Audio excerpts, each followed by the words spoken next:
Bismillahirrahmanirrahim. Halo, assalamualaikum warahmatullahi wabarakatuh.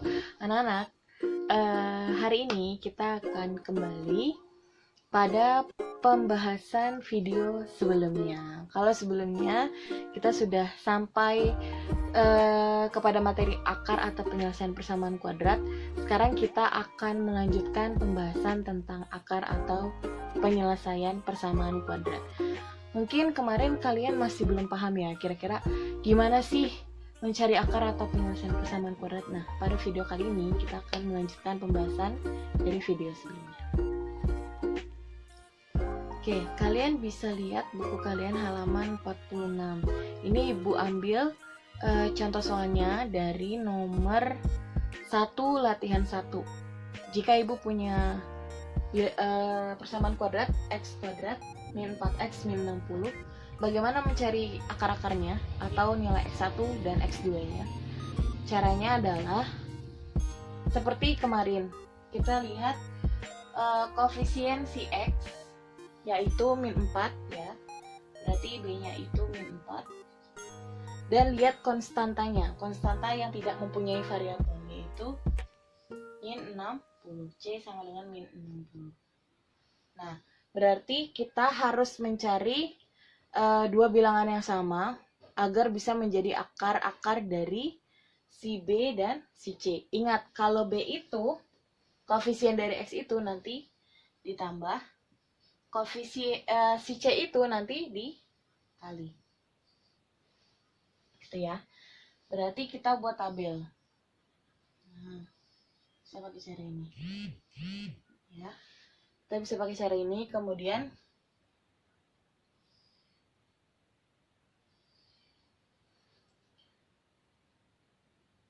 pertama itu ada negatif 4. Yang bawahnya itu ada negatif 60.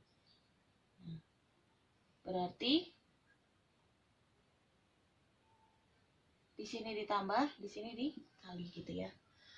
Nah, berapa dikali berapa hasilnya? Negatif 60. Kita tahu 60 itu merupakan kelipatan dari 10 dan 6. Berarti ada 10 dikali 6. Ada 10 kali 6. Nah, berarti atasnya juga ngikut ya, 10 dan 6. Karena angkanya harus sama kalau untuk mencari akar-akar itu. Kira-kira biar hasilnya jadi negatif 4, letak minnya itu di 10 atau di 6? Di 10.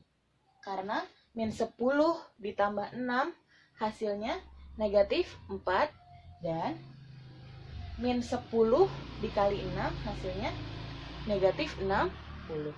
Berarti kedua angkanya sudah sama belum? Sama. Bedanya letak tanda yang ada di tengahnya. Kalau si B itu ditambah, ya, si B itu ditambah, si C itu dikali. Karena angkanya sudah sama, berarti langsung bisa kita cari akar-akar penyelesaiannya. Berarti nanti di sini tulis ya, X bilangan pertamanya berapa? Min 10. Min 10 ya, buka kurung lagi, X plus 6. Nah, berarti dari sini kita sudah bisa mencari akar-akarnya. Berarti nilai X1 nya berapa? Lawannya negatif apa? Positif. Berarti X1 sama dengan 10, X2 sama dengan lawannya positif, negatif, min 6. Inilah akar-akar penyelesaiannya. Baik, kita lanjut lagi. Sekarang Ibu punya contoh soal yang kedua. X kuadrat plus 5X sama dengan 50. Nah, kalau yang ini kenapa tidak sama dengan 0? Ya, seharusnya X kuadrat itu bentuk umumnya X kuadrat plus BX plus C sama dengan 0. Seharusnya sama dengan 0.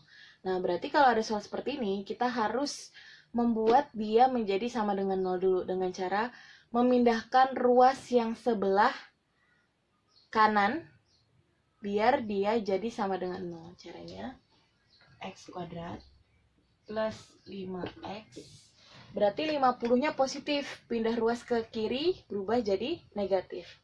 Negatif 50 sama dengan 0. Kalau sudah seperti ini, berarti dia sudah merupakan persamaan kuadrat karena sudah sama dengan 0 ya. Nah, sekarang kita tinggal cari akar-akar penyelesaiannya. Ingat, B-nya berapa? B-nya berapa? B-nya itu koefisien si X, berarti 5. C-nya berapa? C-nya itu lihat tanda depan ada minnya, berarti min 50. Min 50. Nah, berarti kalau si B, tadi aturannya diapain? Ditambah. Kalau si C, dikali ya. Berarti 5 sama dengan berapa tambah berapa. Berarti si C juga sama. Ini nggak usah pakai tabel ya. Berarti min 50 sama dengan titik-titik kali titik-titik. Dengan syarat kedua bilangannya harus sama. Kalian tahu 50 itu kelipatan dari 5 dan 10.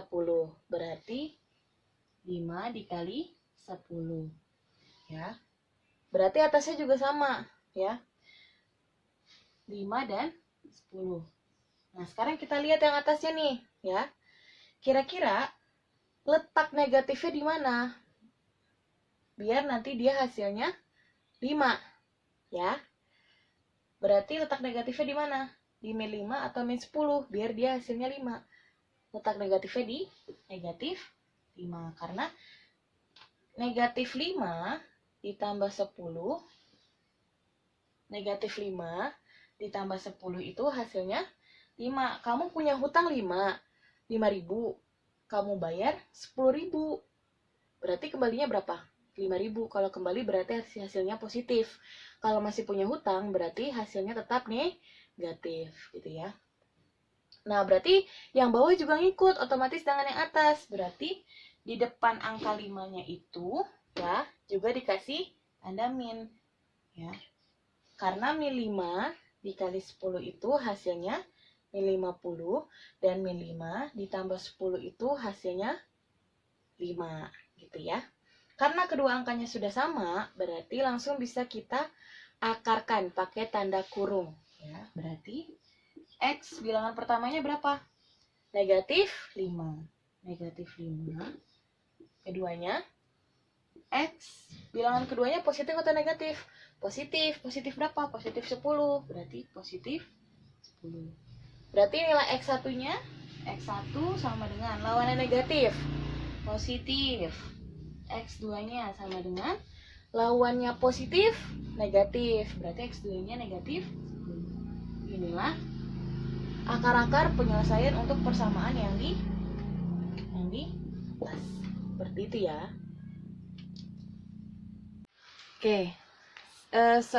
Sebab berikutnya kalian bisa lihat di buku kalian halaman 47 ya. Kalau seandainya ada pertanyaan, tentukan penyelesaian dari persamaan. Kalian lihat contoh halaman 47 ya. Pertama itu ada 2 dalam kurung X plus 5 tutup kurung sama dengan 0. Berarti kita harus menentukan nilai P atau X1-nya dan nilai Q atau X2-nya. Ya, berarti kita bagi 2. Nah, yang di depan kurung kita anggap sebagai si P. Ya, kita anggap sebagai si P. Yang di dalam kurung kita anggap sebagai si Q. Ya. Perhatikan, si P dia punya variabel X atau tidak? Tidak punya. Kalau yang tidak punya variabel, berarti nilai P atau X1-nya tidak ada ya.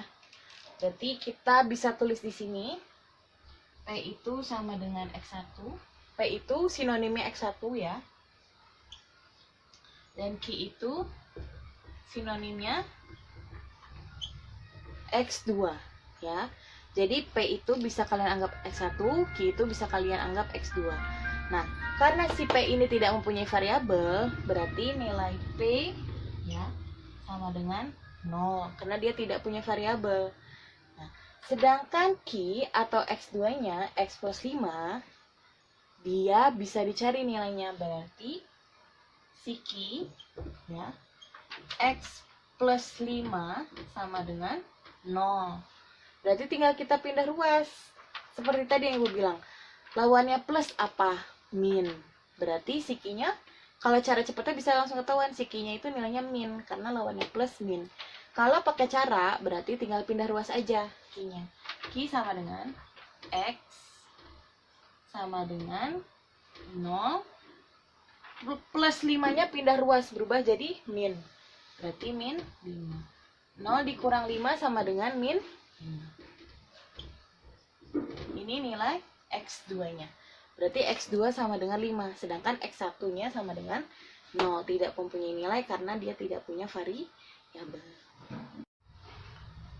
Oke, kita langsung masuk ke contoh soal terakhir. Kali ini Ibu akan menggunakan cara cepat ya, tapi variabelnya diganti dengan Y, bukan X. Variabel itu ada banyak, nggak cuma X ya.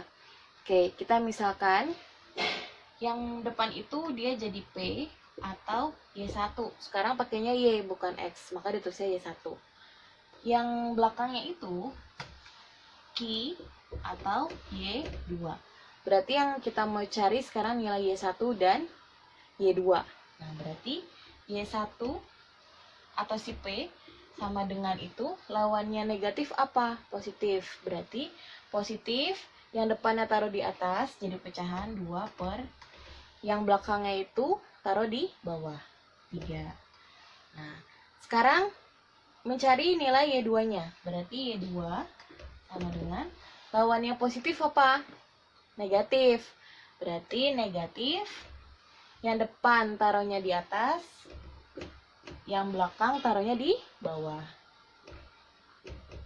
Apakah 5 per 2 bisa diperkecil? Bisa ya. Berarti 5 dibagi 2, hasilnya 5 dibagi 2, 2. 2 kali 2, 1 kurang. 2 dikali 2, 4, maaf. 2 dikali 2, 4. Berarti 5 kurang 4, 1. Berarti bisa kita tulis, taruh dulu depannya. Negatif, ingat depannya ada tanda negatif, 2. Bawahnya 1 per 2.